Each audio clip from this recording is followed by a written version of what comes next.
Voilà, je suis en compagnie de Hubert Félix Tiefen. Bonjour et bienvenue sur Francophone Express. Bonjour. Voilà, donc c'est votre 16e album, supplément de mensonges que vous sortez finalement au Québec pour notre plus grand plaisir. Vous avez aussi un concert demain, le 29 déjà. C'est au Jésus. C'est une salle qui est donc au centre-ville de Montréal. Euh, Ça fait très longtemps. En fait, vous faites des allers-retours, mais on parlait justement du concert au Festival d'été de Québec, c'était en 98. Est-ce que vous avez peur des voyages? Non, pas du tout, mais il n'y a pas eu de concert en 98, c'est plus vieux que ça. C'est plus vieux que ça. En 98, je suis effectivement venu à Québec pour le festival, mais en tant Jury. oui, et- mais il n'y a pas eu de concert depuis 1991. Mhm. Ah, en 91, on avait fait plus, je sais plus, on a fait les Francopholies ici, au Spectrum. Mhm. Et puis il y a eu 89 où on a fait une tournée Montréal, Québec, et puis j'ai perdu le troisième nom. Euh, et puis j'ai commencé en 86 Mhm. ici au festival. Il y a eu plusieurs festivals ici à Montréal et à Québec. Voilà. Donc cet album au Québec et un concert à la salle du Jésus, c'est un peu pour une rencontre avec le public québécois. Oui, disons que ça fait longtemps que j'avais envie de revenir, mais je sais pas, c'est pas moi qui organise les spectacles et je sais pas pourquoi il y a eu ce trou aussi long euh, avec le public québécois. Mais oui, je suis content d'être là. Mhm. Montréal est une ville que j'adore, donc pas de problème. Très bien. Alors parlons un petit peu des collaborations pour ce 16e album, donc Supplément de mensonges. Il y a Armand Méliès qu'on connaît, JP Nataf, l'Udéal également, Dominique Dalcan ont parlé d'une chanson sur Québec. Bien sûr, nos amis les Volantins, donc Edith Fambuena et Jean-Louis Pierrot qui ont réalisé, arrangé et un peu de musiciens aussi, donc guitare pour Edith. C'est un album de collaboration. Oui, disons que c'est un petit peu la suite de l'album précédent qui s'intitulait Je vais pas trouver. On va le trouver, on va le trouver. On va le trouver. Oui, Euh, où toutes les musiques avaient été faites par des collaborateurs. oui. Tandis que là, j'avais écrit pas mal de musique et puis à un moment, j'ai voulu ouvrir les portes aussi parce que je trouve que ça amène un plus.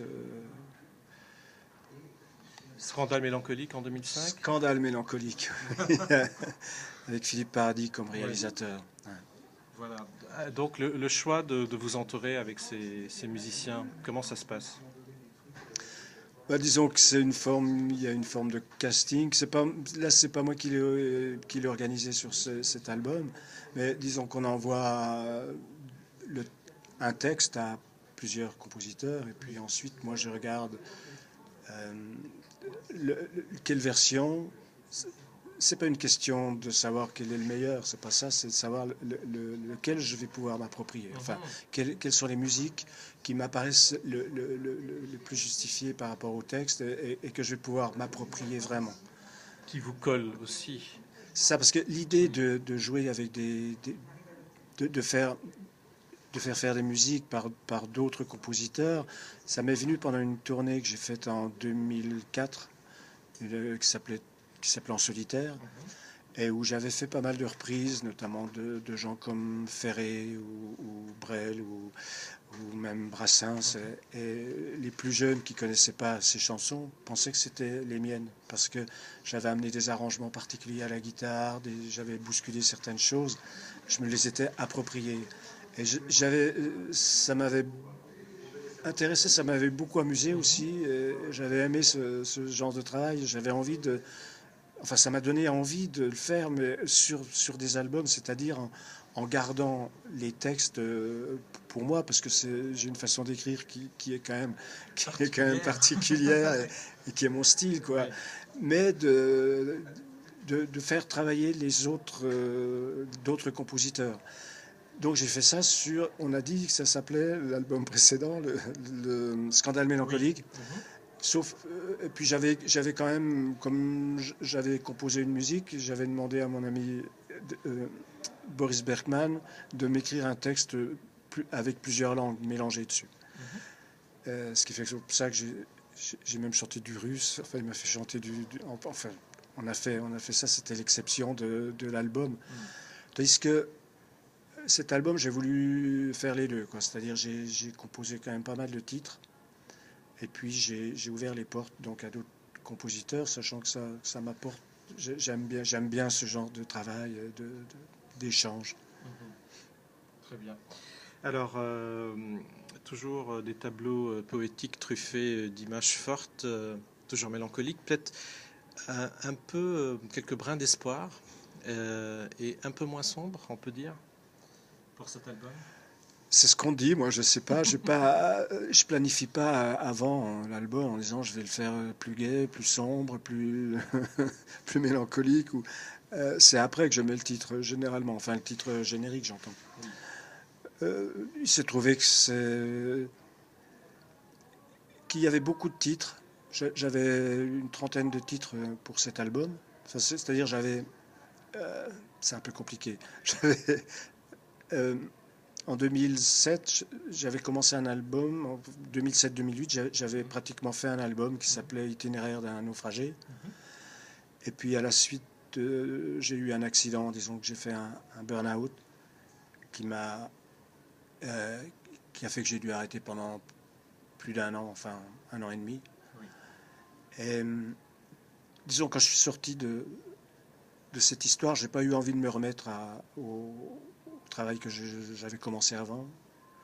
Et plutôt que de finir Itinéraire d'un naufragé, j'ai voulu recommencer un autre album. Donc, sans doute que je sentais plus les humeurs d'Itinéraire d'un naufragé à ce moment-là. Et puis, ce qui fait que j'ai eu quand même un mélange de plusieurs albums à faire, plus quelques titres qui traînaient un petit peu. Donc, quand j'ai proposé l'album, j'avais 30 titres. On en a enregistré 20 en studio. Et ensuite, on en a sélectionné 12. Donc, ce qui fait qu'il y avait quand même beaucoup de matériel. Et c'est peut-être ça qui donne la variété, parce qu'il y a des époques qui se mélangent. Il y a c'est moins obsessionnel qu'un album qui est fait en 6 mois, quoi, où pendant 6 mois, on n'évolue pas. Il n'y a pas forcément de révolution dans sa vie. Oui, un thème récurrent, quoi. On n'a pas des révolutions dans sa vie tous les 6 mois. Donc, voilà, c'est peut-être ce qui donne le plus de variété dans les thèmes et ce qui fait penser que c'est plus joyeux. Ou c'est peut-être plus joyeux aussi. Peut-être que j'étais libéré quand je me suis remis au travail après 1 an et demi de repos. Je me sentais plus frais, plus libéré, oui. plus joyeux sans doute. Oui. Bien sûr. Retournons au premier album en 78, donc 35 ans de carrière. Félicitations, Hubert Félix Stéphane. 2 prix aux victoires de la chanson, donc album chanson de l'année, artiste masculin de l'année, 2012. Et également, l'année précédente, c'était le Grand Prix de la chanson française de la SACEM.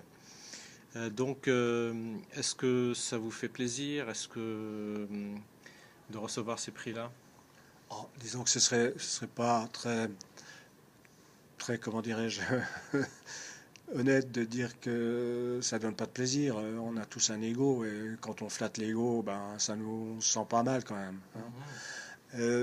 Donc oui, j'ai eu notamment les victoires de la musique, ça m'a plu parce que j'ai vu que ça plaisait à mon public et que surtout pour mes équipes, c'est-à-dire aussi bien les équipes techniques, les musiciens que les équipes du disque. Vous parliez des Valentins, oui. Que j'ai su que c'était les Valentins après. Moi j'avais choisi Edith Fambuena au départ. Et donc je connaissais le travail d'Edith Fambuena, mais je ne connaissais pas les Valentins. C'est pour ça que j'ouvre cette parenthèse. Donc tous ces gens-là étaient